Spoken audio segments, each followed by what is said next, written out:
Fisherman's name was Einar. He stepped into the old shed by the harbor on a day when the sea was unusually calm, and that alone made him uneasy. In Iceland, calm days are not to be trusted. The shed stood right at the edge of the water and hadn't been used in years. The boards were darkened by salt, the hinges rusted, and the door resisted as if it didn't want to be opened. Inside, the air was cold and damp, heavy with the smell of seaweed, old wood, and something else, the scent of time that had lingered too long. Einar was only looking for old rope, nothing more. He was certain there was nothing valuable inside, which was why he moved slowly. In the far corner, behind an overturned crate, he noticed a stack of notebooks tied together with twine. The paper was thick, unlike anything used today. The covers were worn, swollen in places from moisture, yet the pages inside were dry. He flipped through one, then another. Inside were neat lines, coordinates, dates, wind direction, pressure, short notes, sometimes just a single word. The handwriting was steady, unhurried, written by someone who knew every entry might be the last. Einar didn't understand what he was holding, but he understood something else. This wasn't trash. He didn't read any further. He carefully stacked the notebooks back together, tucked them under his arm, and carried them home without telling anyone. That evening, he sat with them for a long time without opening them. It felt like he wasn't holding objects, but a life compressed into paper. He began reading days later, not out of curiosity, but caution. Einar opened the notebook slowly, as if afraid of disturbing something. The entries spanned decades. The handwriting remained consistent, but the tone changed. Early pages were detailed, later ones became sparse. Some coordinates repeated again and again, others were crossed out. Occasionally, strange marks appeared. No numbers, just pauses, blank spaces, dots. In one place, a single word was written: wait. No explanations, no conclusions. These journals didn't teach, they documented decisions. Einar started noticing patterns, though he couldn't yet explain them. The routes didn't match official charts. The movement of the vessel seemed non-linear, as if the captain knew something in advance. At times, entries stopped for days, then resumed as if nothing had happened. He showed one notebook to an old acquaintance, a former navigator. The man flipped through a few pages and went quiet. Then he closed the book and said that no one keeps records like this anymore, because machines think for people now, and because no one spends years learning the sea by hand. He said this wasn't history. It was a method. And if these were authentic, they were worth far more than they appeared. That was the moment Einar realized he hadn't found the past. He had found knowledge that survived despite everything. Einar did nothing for almost 3 weeks. The notebooks stayed exactly where he left them, wrapped in cloth, placed on the highest shelf in his home, away from light and moisture. He continued going out to sea, continued his routines, continued answering questions with the same short replies. But something had shifted. Each time he checked the weather, he found himself comparing it, not with forecasts, but with the handwritten notes he now knew almost by heart. Wind behaved as recorded. Pressure dropped when the journals said it would. Calm arrived when it wasn't expected. Slowly, against his will, he began trusting the notebooks more than the instruments on his boat. The temptation to sell them appeared early. An acquaintance mentioned that collectors in Reykjavik paid well for maritime artifacts. Another hinted that private buyers abroad paid even more, no questions asked. Einar listened, nodded, and said nothing. Selling felt premature, like closing a door before understanding what was on the other side. Instead, he made a quieter choice. He copied sections by hand, compared routes, tested assumptions. He didn't follow the journals blindly, but he respected their logic. When the notebook suggested waiting, he waited. When they suggested movement, he moved.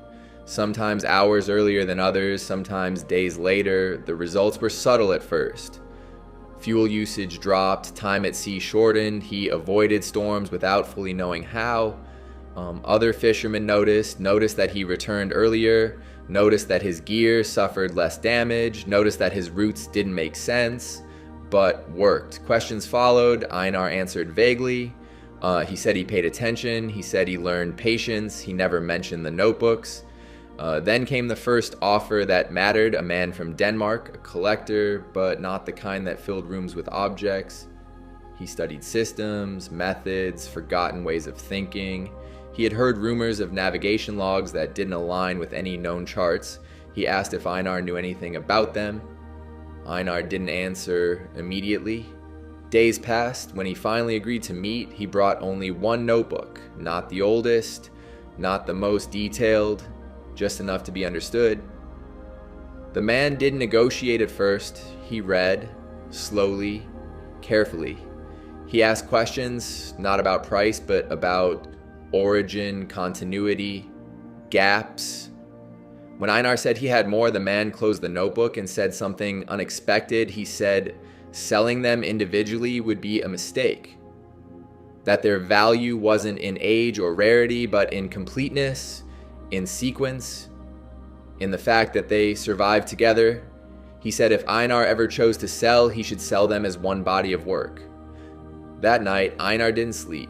He realized the decision wasn't about money anymore. It was about timing, about understanding when something stops being useful to you and becomes more valuable to someone else. For the first time, he considered not just what the notebooks were worth, but what they were still giving him. And he decided to wait just a little longer. The change did not announce itself. It arrived gradually, disguised as coincidence. Other fishermen began adjusting their schedules around Einar's movements without admitting it. Boats that once left before him now waited. Routes that had been crowded grew strangely empty when he chose a different direction. No one said it aloud, but people noticed that Einar rarely fought the sea anymore. He seemed to move with it, not against it. What they didn't know was that the notebooks had stopped being references and had become filters. Einar no longer checked every entry. He knew which pages mattered and which ones only confirmed what he already felt. Some nights he didn't open them at all. The knowledge had settled into him, quietly reshaping how he thought about distance, timing, and risk. He took fewer chances and somehow gained more. The Danish collector returned with questions, not offers. He asked if the notebooks were still intact, if any pages had been separated, if Einar had shared them with institutions. The questions themselves carried weight. They implied competition. Others were looking, others had heard fragments of the same rumors. Navigation logs that didn't predict weather but behavior, that didn't record events but decisions. Einar began receiving messages through intermediaries, carefully worded, polite, non-committal, people asking if he had something of potential interest. He ignored most of them, not out of arrogance, but clarity. The notebooks were still working for him. Letting them go too early would mean losing something that had already proven its value. Then came the season when the sea turned unpredictable. Forecasts failed, the instruments contradicted each other, boats returned damaged. Some didn't return at all. Einar stayed close to shore when others went out. He waited when others rushed.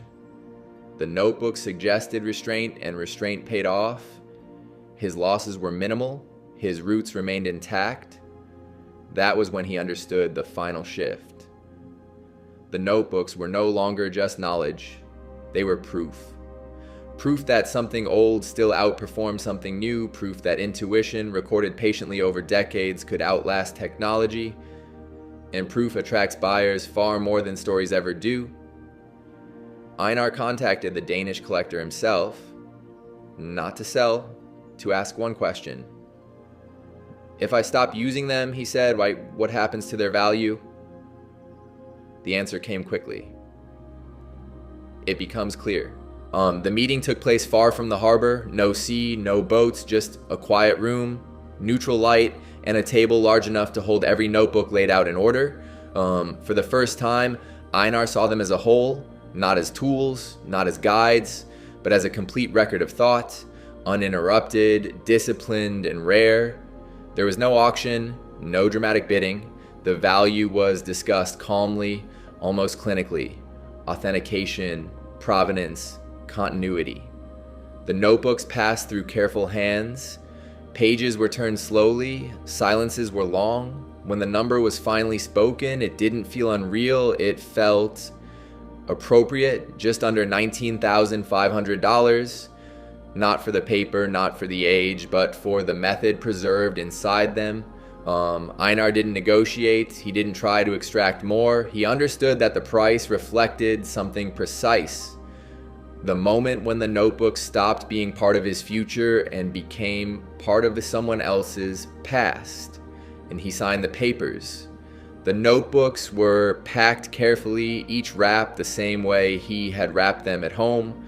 When he returned to the harbor, nothing had changed. The shed was still there. The sea still moved the same way. His boat felt lighter, though he couldn't explain why. He went out the next morning using only what he had learned without checking a single page. It worked. The knowledge hadn't left him. Only the weight of keeping it had. People later asked if it was worth it, if he regretted selling something so rare. Einar always gave the same answer. He said the notebooks had done their job twice. First by teaching him how to see, and then by teaching him when to let go. Some things make you money because you own them. Others make you money because you know exactly when to stop.